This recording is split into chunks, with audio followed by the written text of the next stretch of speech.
요즘 우울감을 느끼시는 분들이 많지 않나요? 단순히 뭐 추워서 그런 걸 수도 있지만 사실은 어떤 우울증과 날씨의 영향 또 밀접한 상관관계가 있거든요. 이게 단순히 그냥 기분 탓이야, 날씨 탓이야 라고 생각하기보다는 기분 저하가 2주 이상 지속되면은 조금 우울증을 생각해 볼 수도 있습니다.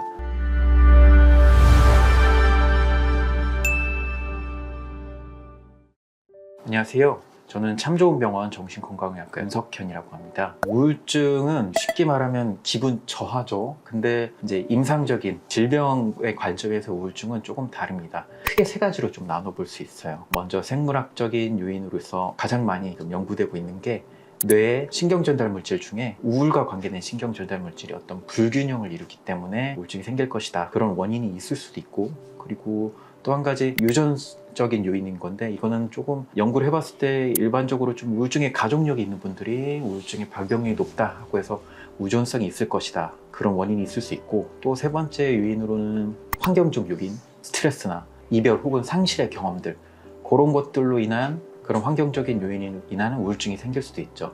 어쨌든 뭐 한 가지 요인이 아니라 굉장히 복합적인 요인에 의해서 증상이 생길 수 있습니다. 연구에 의하면 여성이 남성보다 훨씬 많이 유병되는 걸로 알고 있고요. 하지만 특이한 것은 극단적인 선택은 또 남성이 많다고 역설적인 상황이 보고되고 있습니다.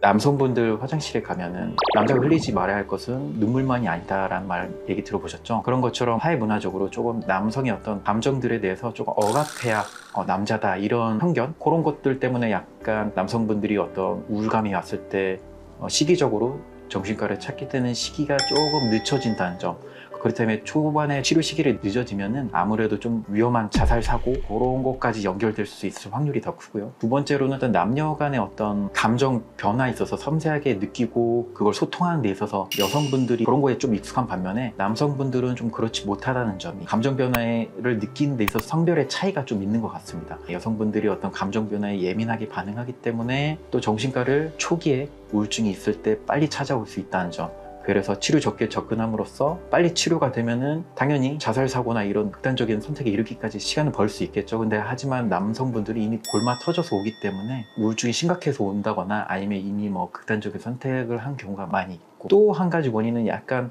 이것도 남녀 간의 차이긴 한데 남성분들이 조금 더 자극 추구적인 성향이 있는 것 같아요. 우울감이 왔을 때 드러내놓고 얘기하고 표현한다기보다는 회피형의 수단으로서 게임이나 술, 도박 그런 걸로 숨어서 회피를 한다든지, 여성분보다는 극단적이고 좀 치명적인 자살 수단을 선택하는 것 같아요. 그래서 그런 성별 차이도 있는 것 같습니다. 지금부터 그 우울증 선별 도구인 PHQ-9 검사를 같이 진행해 보도록 하겠습니다. 최근 2주 동안의 자신의 기분 상태를 떠올려 보면서 답해 보세요. 자, 0점은 전혀 없음, 그리고 3점은 거의 매일으로 체크하시면 될 것 같습니다. 기분이 우울하거나 절망적이었다. 평소에 즐기던 활동에 흥미를 잃었다. 식욕이나 체중이 변화했다. 수면에 문제가 있다. 다른 사람들이 눈치챌 정도로 평소보다 말과 행동이 느려졌다.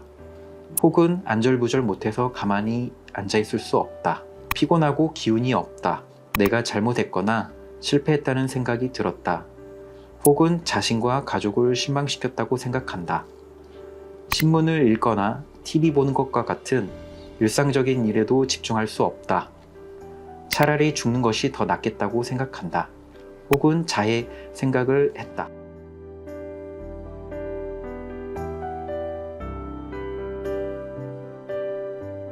합산한 점수가 몇 점이 나왔나요? 합산한 점수가 6점 이상이 나왔으면 단순한 스트레스가 아닐 수 있으니 정신건강의학과 저에게 찾아와서 상담을 받아보시기 바랍니다. 치료 시점은 사실은 딱 정해진 건 없습니다. 왜냐하면 다 환자분마다 증상의 강도나 증상의 기간이나 그런 것들이 전부 다 다르기 때문에 치료 시점은 전부 다 다를 수밖에 없고요. 하지만 다음과 같은 경우 반드시 치료를 고려해야 합니다.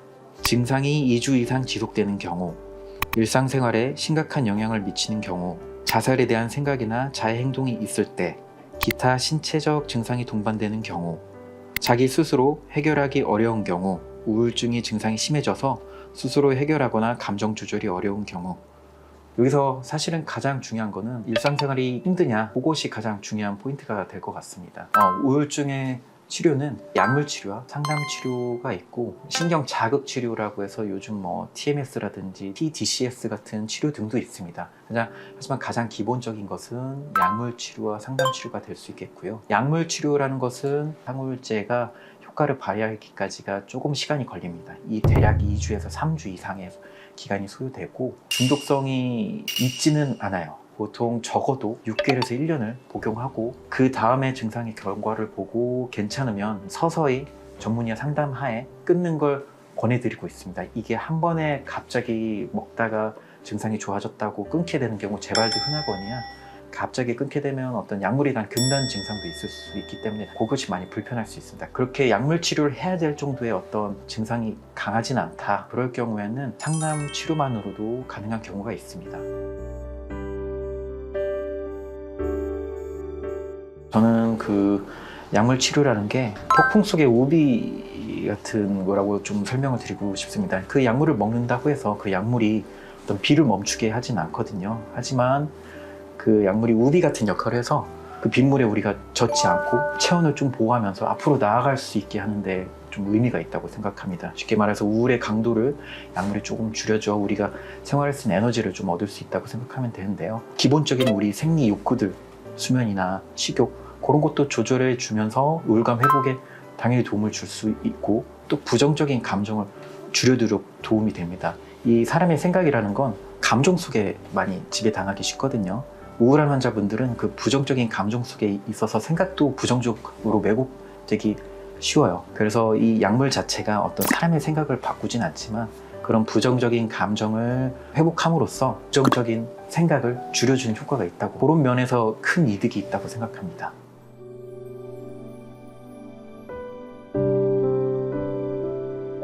사실은 뭐 지금 굉장히 힘든 상황 속에서 우울증상을 겪고 계신 그런 환자분들 고통에 뭐 비할 바는 아니지만 저도 힘든 일이 있으면 루틴과 운동 매일 아침 조깅을 하면서 힘든 순간간에도 계속 지켜냈던 것 같아요. 왜냐하면 사실 이 운동 자체가 뇌 속에서 항우울제 같은 역할을 한다고 그건 이미 익히 알려진 사실이고요. 그 운동 자체도 사실은 굉장히 좋은 치료법이고 사실 우울증에 걸리는 환자분들이 제일 힘들어하는 게 일상생활이 마비가 되면서 내 삶에 대한 통제권을 잃어버리는 그 무력감이거든요. 꼭 운동이 아니더라도 작은 루틴을 하나씩 만들어가면서 지켜낸다는 거 그런 순간에 조금 자기 효능감이 생기면서 우울증 회복에 도움이 된다고 저는 생각하고 그렇게 믿습니다.